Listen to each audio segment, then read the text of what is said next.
Mateo 6:13. Y no nos metas en tentación, mas líbranos del mal, porque tuyo es el reino, y el poder, y la gloria, por todos los siglos. Amén.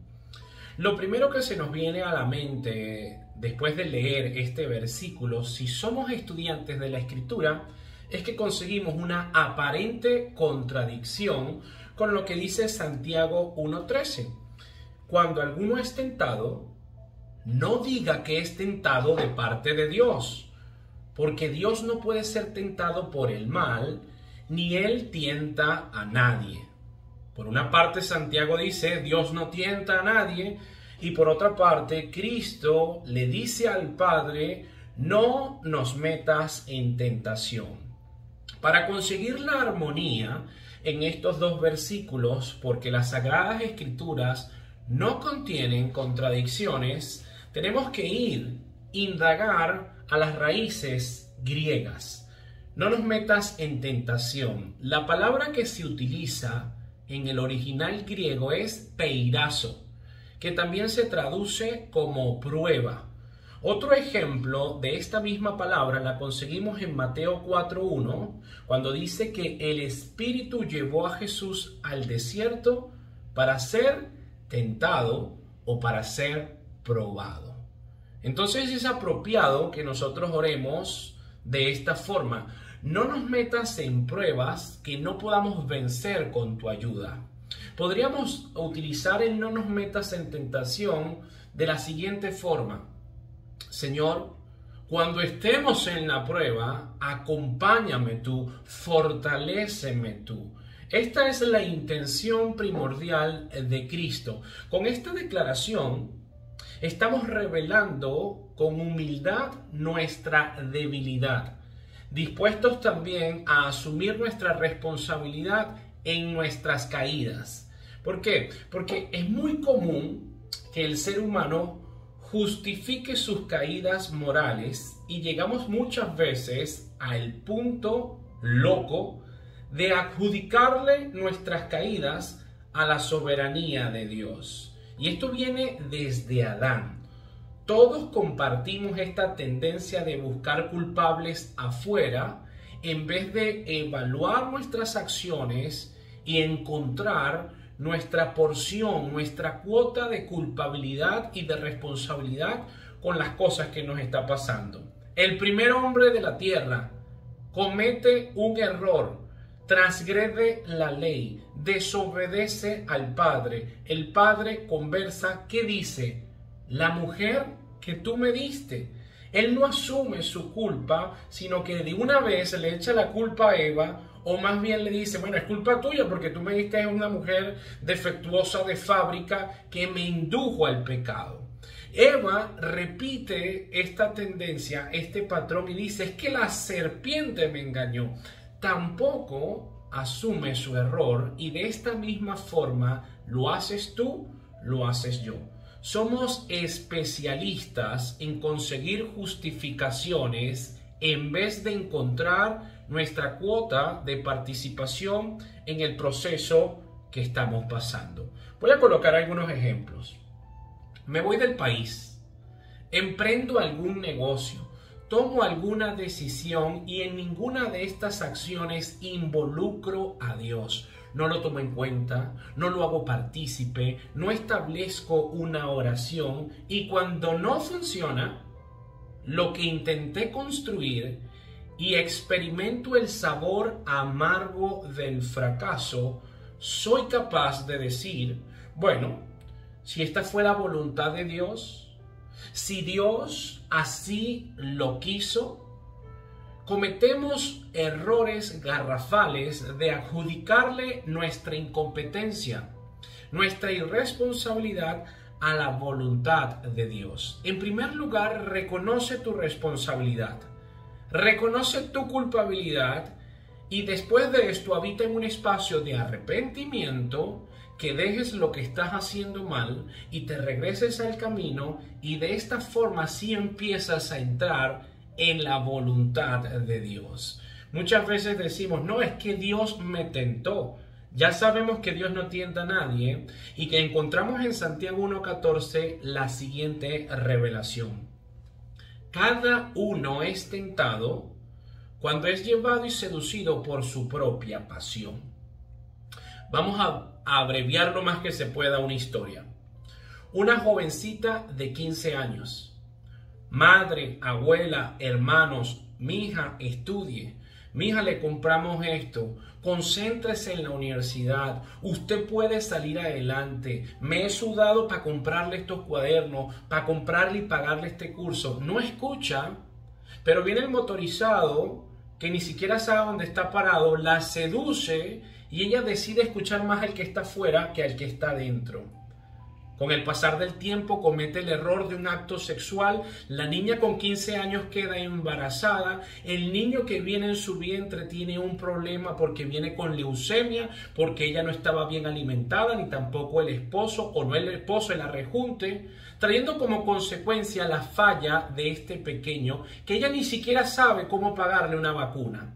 Entonces crea en el medio digital, esto es una hipótesis, crea una cuenta para ayudar al niño y cuando no la ayudan y se enfrenta a una realidad titánica y fría, le echa la culpa a Dios, le echa la culpa a la sociedad, le echa la culpa a la insensibilidad de otros que no ve su propio daño, su propio sufrimiento, pero no es capaz, porque somos incompetentes a ver a largo plazo, no es capaz de afinar su mente y decir, mi abuela me advirtió, mi madre me advirtió, yo decidí escuchar, fui seducida por mi pasión, Santiago 1:14, y de ahí al pecado hay un solo paso. ¿Cuántas veces tú te puedes identificar con esta jovencita de 15 años? ¿Cuántas veces tú te seduces y tú accedes a algo que tu conciencia te dice no es correcto, no está bien, atentas contra tu moral, atentas contra tu matrimonio, estás atentando contra tu integridad, pero Dios no te obliga a que hagas eso? Eres tú quien permite que suceda todo esto. Conclusión número 1. Se necesita humildad para aceptar nuestra debilidad. Aceptar que cuando estamos en una prueba, nosotros no somos suficientes. Nuestra fuerza no es suficiente. Padre, si tengo que enfrentar esta prueba, acompáñame tú, fortaléceme. Yo no tengo problema en andar en valle de sombra de muerte si así me toca, pero lo único que quiero tener seguro y claro es que tú estarás conmigo. Es diferente esta mirada y tiene entrada una pregunta. ¿Y no sería más fácil una vida sin pruebas? ¿No sería más sencillo o más sabio una oración en la cual yo pueda pedirle a Dios que no lleguen las pruebas? ¿Tú sabías que muchas personas oran de esta forma? Y a pesar de esta oración no reciben lo que piden porque piden mal. Quítame esta enfermedad. Quítame este padecimiento, quítame este sufrimiento, quítame esta ansiedad, quítame este tedio, y a pesar de que quítame, aún se mantienen en esta situación. ¿No será que estás orando de una forma contraria a la Biblia? Y no te lo digo yo, quiero responderlo con la misma palabra. Santiago 1, del 2 al 3, dice así: Tened por sumo gozo, hermanos míos, el que os halléis en diversas pruebas, sabiendo que la prueba de vuestra fe produce paciencia. Dios asocia esta adversidad en la que tú estás pasando y te dice, cuando estés ahí, tenlo por sumo gozo si tienes una mirada espiritual, porque tu fe está siendo probada y en este proceso también vas a tener y producir ¿qué? Paciencia. ¿Y para qué necesitamos la paciencia? ¿Y para qué necesitamos la fe? Hebreos 6:12. Con fe y con paciencia heredamos las promesas. En la Biblia hay más de 8,000 promesas, todas buenas, todas benditas para tu vida, para mi vida. Ninguna de ellas podemos tomarla sin habitar la fe y la paciencia. Y en la prueba fortalecemos la fe y la paciencia. Empiezas a ver cómo todo tiene una relación y cómo nuestra oración podría ser: yo no sé por qué razón tengo esta enfermedad o padezco esta crisis, pero sí sé para qué, porque la Biblia me lo dice.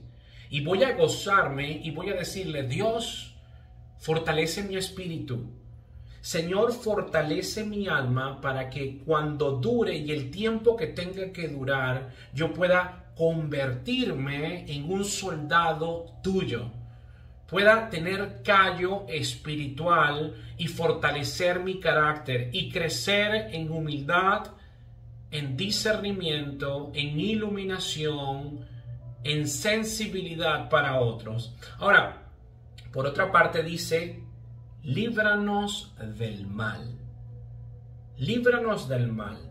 El maligno, Satanás, no puede actuar en nuestra contra a no ser que Dios lo permita. Y esto es muy difícil de comprender cuando somos nuevos creyentes. Yo lo defino de la siguiente forma: el mal no se escapa de la voluntad de Dios. No es que está Dios versus Satanás. Nada se compara a Dios. Dios es santo, Dios es único, Dios es poderoso, Él es apartado a todo. Y el mismo mal, incluyendo a Satanás y a sus potestades, Él mismo no se escapa de la voluntad de Dios. Ejemplo, Job 1:9, que dice: es Dios quien dice: ¿no has visto a mi siervo Job? ¿Quién induce a Satanás a que enfoque a su siervo? Dios. Satanás es un perro bravo, lleno de furia, pero tiene un collar y está siendo agarrado y sostenido por Dios. Y aquí nosotros se nos funden los fusibles porque decimos: ¿y por qué no lo vence? ¿Y por qué no lo acaba? ¿Y por qué entonces lo permite? La voluntad de Dios es buena, es agradable, es perfecta. Sus caminos no son nuestros caminos, sus pensamientos no son nuestros pensamientos. Debemos tener humildad para aceptar de que Dios es todopoderoso y Él tiene un plan perfecto, y si Él lo decidió de esa forma, no hay otra manera a través de la cual podamos aprender mejor. Por lo tanto, hacemos bien en ver más allá de la mano de Satanás la voluntad permisiva de Dios. Líbranos del mal expresa nuestro reconocimiento del poder soberano de Dios por encima de toda la fuerza humana. La Biblia dice que el mundo entero está bajo el poder del maligno. La Biblia dice que Satanás anda como león rugiente buscando a quien devorar. La Biblia dice que los demonios son más poderosos en potencia que los seres humanos desprotegidos. Pero cuando un ser humano reconoce que su fuerza proviene del cielo, reconoce que más poderoso que cualquier principado, potestad satánica y el mismo Satanás, por encima de todo eso está Dios, él acude a Dios porque encuentra en Él la fuente y la fortaleza para mantenerse en pie. Es bíblico que Satanás es más fuerte que cualquier ser humano. Sin ir muy lejos, bastan únicamente con 3 espíritus inmundos para que estos 3 demonios salgan a los políticos y a los reyes de la tierra, los organicen en contra de la nación de Israel, como lo dice Apocalipsis. Pero Hebreos 2:18 dice: pues por cuanto él mismo fue tentado en el sufrimiento, es poderoso para socorrer a los que son tentados. Cristo experimentó situaciones muy parecidas a las nuestras en tentaciones. Y Él se mantuvo perfecto, santo, sin mancha, único. A Él debemos acudir en estas pruebas. Finalmente, Mateo 6:13, ¿qué quiere decir? Señor, con tus propias palabras, en lo que a ti te esté sucediendo, esta prueba que estoy atravesando, ya no me interesa ni siquiera salirme de ella, y esa no es la prioridad. Yo quiero, Señor, que en esta prueba, es más, te pido, Dios, que no salga de esta prueba hasta que salga siendo una mejor versión de mí y sea más parecido a ti luego de esto. Señor, yo no sé cuánto va a durar esta situación de adversidad que está golpeando mi vida, pero lo único que te pido, Dios, es que en este proceso tú estés conmigo. Acompáñame, Señor. Fortaléceme y sé tú quien me libre de todo mal. En este tiempo donde la perversión avanza, donde el carácter de los hombres es depravado, son ególatras, donde las tinieblas cubren la tierra, Señor, líbrame tú del mal. Que tu luz penetre mi vida y que yo pueda ser luz para las naciones, para mis testigos, para mi familia, Dios. Solamente tú puedes ayudarme, Señor. Te pido todo esto en el nombre poderoso de Jesucristo. Amén.